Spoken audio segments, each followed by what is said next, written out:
Chintu sir जी, मुझे सब मंजूर है मगर सैलरी 1 लाख, एक फ्लैट, एक सोफा, ड्राइविंग कार चाहिए। मालिक, हम आपको 2 लाख, 2 फ्लैट, 2 कारें देंगे। चिंटू, क्या मजाक कर रहे हो मालिक? शुरुआत तो आपने ही की थी ना। नौकरानी, देखो आया, तुम अपनी तनख्वाह से ज्यादा तो बर्तन तोड़ देती हो। नौकरानी, किचन में बहुत भीड़ हो रही है। सेठानी, नुकसान तो हमारा हुआ ना। नौकरानी, मालकिन मेरी तनख्वाह बढ़ा दीजिए, बर्तन कम हो जाएंगे, तनख्वाह आगे निकल जाएगी। सास बहू, पड़ोस की सुषमा 1 नंबर की झूठी है, उसकी बातों पर कभी भरोसा मत करना। वैसे तुमसे सुबह सुबह क्या कह रही थी? बहू कह रही थी आप बहुत भली औरत है। नीलू, तुम्हारी बेटी की सगाई हुए पूरे 2 वर्ष हो चुके हैं, विवाह में इतनी देर क्यों हो रही है? संगीता, दरअसल लड़का वकील है, जो ही विवाह की तारीख आती है वह कोई न कोई बहाना बनाकर आगे की तारीख मांग लेता है। बहुत रात गए, अचानक 2 आदमी टकरा गए। पहला व्यक्ति, क्या बात है मित्र, इतनी रात तक बाहर भटकते फिर रहे हो, तुम्हारी पत्नी कुछ नहीं कहती? दूसरा व्यक्ति, मेरी शादी नहीं हुई। पहला व्यक्ति, नहीं हुई तब फिर इतनी रात तक बाहर क्यों भटकते फिर रहे हो? बेटे ने अपने पापा से कहा, पापा मुझे चॉकलेट दिला दो। पापा बोले, बेटे चॉकलेट खाने से दांत खराब हो जाती है। बेटे ने कहा, लेकिन पापा जब पिछले साल मेरे दांत खराब हुए थे तो आप ही ने तो कहा था और खा चॉकलेट। अपराधी का पहला अपराध होने के कारण मजिस्ट्रेट ने उसे माफ करते हुए कहा, हमें पूरा विश्वास है तुम कभी यहाँ नहीं दिखोगे।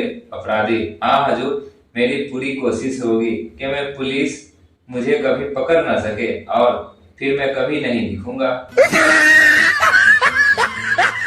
अध्यापक, चिंटू तुम कल स्कूल क्यों नहीं आए? चिंटू, सर कल मैं सपने में अमेरिका चला गया था। अध्यापक, ठीक है। पिंटू, तुम क्यों नहीं आए? पिंटू, सर मैं चिंटू को एयरपोर्ट छोड़ने गया था। पत्नी ने डॉक्टर से कहा, डॉक्टर साहब मेरे पति नींद में बड़बड़ाते हैं। डॉक्टर ने कहा, इसका कोई इलाज नहीं। पत्नी बोली, कम से कम एक ऐसी दवा तो बताओ जिससे उनका बड़बड़ाना साफ सुन सकूं। प्रेमी ने अपने प्रेमिका से पूछा, डियर तुमने मुझे बरमाला डालने का निश्चय कर ही लिया है ना? प्रेमिका ने कहा, इतनी जल्दी मैं कुछ नहीं कह सकती। प्रेमी बोला, फिर अब तुम कुछ जल्दी अवश्य करोगी ही, क्योंकि मेरी जेब खाली होने में अब ज्यादा विलंब नहीं है। एक साहित्यकार गोष्ठी में कुछ महिलाओं ने आपत्ति जताते हुए कहा, नारी को अबला कहना अपमान है। इस पर गोष्ठी के अध्यक्ष महोदय ने उनकी इस आपत्ति को जायज करार देते हुए कहा, यदि भविष्य में उसे बला कहा जाए तो आपको कोई आपत्ति तो नहीं? रमेश ने सुरेश से पूछा, इस खतरनाक मोड़ पर कोई साइन बोर्ड क्यों नहीं? सुरेश बोला, लगातार 4 साल तक कोई दुर्घटना नहीं हुई तो इस जगह लगे साइन बोर्ड को PW वालों ने बेकार समझकर हटवा दिया। चिड़ियाघर के एक बंदर ने दूसरे बंदर के हाथ की रेखाओं को देखते हुए कहा, मुझे तुम्हारा भविष्य अंधकार में लगता है। दूसरा बंदर, लेकिन बंदर का भविष्य तो अच्छा होता है। पहला बंदर, लेकिन तुम कुछ दिनों बाद इंसान बन जाओगे। लड़कियां एग्जाम के लिए कितनी चीजें लेकर जाती हैं? Box, scale, 2 pen, pencil, eraser, sharpener, घड़ी, लिम्पम, रुमाल और भी। और लड़के एक पेन, वो भी बिना ढक्कन का। एक लड़के की सगाई एक बहुत ही खूबसूरत लड़की के साथ तय हुई। वो दोनों पूरे दिन व्हाट्सएप पर चैटिंग करते रहते। आखिर वो रात आ गई जिनका उन्हें इंतजार था। उस रात लड़का लड़की का घूंघट उठाकर बोला, तुम वाकई बहुत खूबसूरत हो, बताओ हनीमून के लिए कहाँ चले? लड़की शर्माते हुए बोली, अगले हफ्ते दम्मू तमील तलते। मोरल, कम से कम एक कॉल तो कर लेना चाहिए था। बस देख लो फ्री के व्हाट्सएप का नतीजा। अब जा दम्मू तलमील। मच्छर ने आपको काटा, ये उसका जुनून था। वाह वाह वाह वाह। मच्छर ने आपको काटा, ये उसका जुनून था। फिर आपने वहां खुजाया, ये आपका सुकून था। चाहकर भी आप उसे मार नहीं पाए।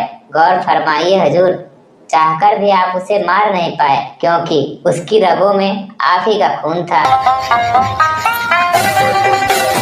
जब भी कोई शादीशुदा मुझे मेरे बर्थडे पर HBD लिखकर भेजता है, तो मैं उन्हें भी उनकी सालगिरह पर HA लिखकर भेज देता हूँ। HA मतलब हैप्पी एनिवर्सरी। इससे बड़ी बेदर्दी क्या होगी किस्मत की हमारे साथ। राइटिंग खराब थी, फिर भी डॉक्टर ना बन सके। सुरेश, आओ दिनेश तैरने चलते हैं। दिनेश, नहीं, मैंने कसम खाई है, जब तक तैरना नहीं सीख लूंगा तब तक पानी के पास तक नहीं जाऊंगा। अध्यापक, बताओ गधे और मनुष्य में क्या फर्क है? छात्र, मनुष्य को गधा कहा जा सकता है, परंतु गधे को मनुष्य नहीं कहा जा सकता। प्रेमी, मैंने आज तक तुमसे एक बात छुपाई कि मैं शादीशुदा हूँ। प्रेमिका, ओह, मैं तो बेकार ही डर गई थी। मैंने सोचा कि तुम ये कहोगे कि एक कार किसी दूसरे की है। प्रेमी, हमारी मुलाकात तो अभी कुल 4 दिन की है और तुमने मुझसे विवाह करने का फैसला कर लिया। प्रेमिका, लेकिन मैं उस बैंक में 3 साल से हूँ जिसमें तुम्हारा अकाउंट है।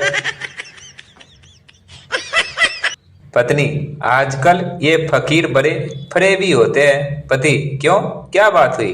पत्नी, हुआ यह जी, एक फकीर की गर्दन में तख्ती लटक रही थी जिस पर लिखा था जन्म से अंधा। उसे मैंने एक अठन्नी दी तो कहने लगा, हे सुंदरी, भगवान तुम्हें खुश रखे। कैसे मालूम हुआ कि मैं सुंदरी हूँ? पति, तब तो वो वास्तव में अंधा ही होगा। एक जंगल में हाथी का बच्चा जा रहा था। एक चूहा बिल में से निकला, हाथी को देखा तो सोचते हुए, बड़ा मोटा है। उसने उसकी उम्र पूछी। चूहा, तुम्हारी उम्र कितनी है? हाथी के बच्चे ने कहा, 6 महीने का हूँ। और तुम्हारी क्या उम्र है? चूहा बोला, उम्र तो मेरी भी 6 महीने है, लेकिन मैं हमेशा बीमार रहता हूँ। अध्यापक, तुम्हारी माँ तुम्हें 1 रुपये तथा छोटे भाई को 2 रुपये देती है, तो बताओ दोनों को मिलाकर क्या होगा? सुरेश, सर, झगड़ा हो जाएगा। अध्यापक, बताओ विज्ञान से हमें क्या विशेष लाभ होता है? छात्र, जी, विज्ञान से आपको बहुत लाभ होता है हुआ। अध्यापक की नौकरी और ऊपर से ट्यूशन भी। अध्यापक, बताओ रेलवे लाइन के पास फाटक क्यों लगाए गए हैं? छात्र, सर, जिससे रेलगाड़ी शहर में न घुस पाए। अध्यापक, दीपक, तुम्हारी उपस्थिति बहुत कम है, अब तुम्हें परीक्षा भवन में नहीं बैठने दिया जाएगा। दीपक, सर, कोई बात नहीं, खरी खरी परीक्षा दे दूंगा। नो। कपिल भिखारी से बोला, क्यों, तुझे घर आकर भीख मांगना अच्छा लगता है? भिखारी, बच्चा, मुझे बिल्कुल भी अच्छा नहीं लगता। आप मेरे घर आकर भीख दे देना। पहला कैदी, शक्लें भी खूब धोखा देती है। एक बार एक साहब मुझे दिलीप कुमार समझ बैठे। दूसरा कैदी, ठीक कह रहे हो, मेरे साथ भी ऐसा हुआ। मुझे देखकर एक साहब जवाहरलाल नेहरू का धोखा खा गए। तीसरा कैदी, आजी, यह तो कुछ भी नहीं है। मैं जब चौथी बार जेल पहुंचा तो जेलर बोला, हे भगवान, तू फिर आ गया। भिखारी, कुछ पैसा दे दो। माँ जी, बुढ़िया लो, यह 1 रुपया ले लो। भिखारी 1 रुपया लेकर जाने लगा। बुढ़िया, सुनो, भीख तो तुम्हें मिल गई है, अब थोड़ा आशीर्वाद तो दे दो। भिखारी, कार में तो बैठी हो, अब क्या आसमान में बैठना चाहती हो? एक चोर तेजी से दौड़ता हुआ गली पर खड़े एक सिपाही से टकरा गया। सिपाही ने उसे डांटते हुए पूछा, कौन है?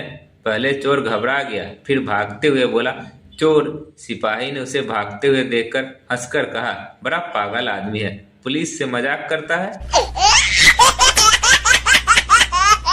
अध्यापक, तुम कैसे सिद्ध करोगे कि साग पात खाने वाले की निगाहें तेज होती है? छात्र, सर, आज तक किसी ने बकरे या घोड़े को चश्मा लगाते नहीं देखा। घर में कलह होने के बाद पति ने गुस्से में पंखे से रस्सी का फंदा लटकाया और स्टूल पर चढ़कर रस्सी को गले में डालने के लिए तैयार हो गया। पत्नी, जो कुछ करना है जल्दी करो। पति, तुम मुझे शांति से मरने भी नहीं दोगे। पत्नी, मुझे अभी स्टूल की जरूरत है। महिला डॉक्टर से, डॉक्टर साहब मेरा कान देख लीजिए। डॉक्टर, आप गलत जगह आ गई हैं। मैं डॉक्टर जरूर हूँ, पर मैंने संगीत में डायरेक्टरी की है। महिला, इसलिए तो आपके पास आई हूँ। मेरे कान में झुंझलाहट हो रही है। बताएं कि मेरे कान में कौन सा राग बज रहा है। बॉयफ्रेंड, मैं तुझसे शादी नहीं कर सकता। मेरे घर के लोग तुम्हें स्वीकार करने को तैयार नहीं। गर्लफ्रेंड, तुम्हारे घर में कौन कौन है? बॉयफ्रेंड, एक बीवी और 3 बच्चे। एक साहब अपने मित्र को बहुत उदास देखकर कहने लगे, क्यों साहब, आज आप इतने उदास क्यों हैं? उन्होंने उत्तर दिया, बात यह है कि मैंने एक साहब के साथ मिलकर व्यापार शुरू किया था। मेरा रुपया था और उनका अनुभव। फिर क्या हुआ? आप दोनों को घाटा हो गया? नहीं, अब रुपया उनके पास है और मेरे पास अनुभव। नर्स, मुबारक हो, आपके घर लक्ष्मी आई है। आदमी, कैसे आई? क्या मतलब? नर्स, आपके घर बच्चा हुआ है। आदमी, वाह, क्या तकनीकी है। मेरी बीवी अस्पताल में है और बच्चा घर पर हुआ है। एक मकान पर मकान मालिक ने मकान खाली है का बोर्ड लगा रखा था। साथ ही यह भी लिख रखा था कि यह मकान उन लोगों को दिया जाएगा जिनके बाल बच्चे ना हो। एक दिन एक बच्चा मकान मालिक के पास आया और बोला, मेहरबानी करके यह मकान मुझे दे दीजिए। मेरे पास कोई बच्चा नहीं है, केवल माँ बाप हैं। अध्यापक छात्रों से, अगर न्यूटन पेड़ के नीचे नहीं बैठते और उनके सिर के ऊपर सेब नहीं गिरता तो गुरुत्वाकर्षण का सिद्धांत हमें कैसे पता चलता? छात्र, सर बिल्कुल सही कहा आपने। अगर न्यूटन हमारी तरह क्लास में बैठकर इसी तरह किताब पढ़ रहे होते तो वो भी कभी आविष्कार नहीं कर पाते। हाँ, तुम कहते हो कि तुम्हारे प्रैक्टिकल चल रही है, जबकि राजनीतिक उथल पुथल के कारण स्कूल कॉलेज बंद पड़े हैं। पुत्र, यही तो हमारी प्रैक्टिकल है। मैं राजनीतिक शास्त्र का छात्र जो हूँ। एक दुर्घटना में बचे आदमी से डॉक्टर ने कहा, आप अब खतरे से बाहर हैं, इतना क्यों घबरा रहे हैं? आदमी ने कहा, डॉक्टर साहब, जिस ट्रक ने मुझे टक्कर मारी उसके पीछे लिखा हुआ था कि फिर मिलेंगे। वीना, पति नरेंद्र से, तुम रात भर बहुत बड़बड़ाते रहते हो, चलो किसी डॉक्टर से दवाई ले लो। नरेंद्र, डॉक्टर के पास जाने की जरूरत नहीं है। यदि तुम मुझे दिन में बोलने का अवसर दे दो तो यह बीमारी घर से अपने आप ही ठीक हो जाएगी।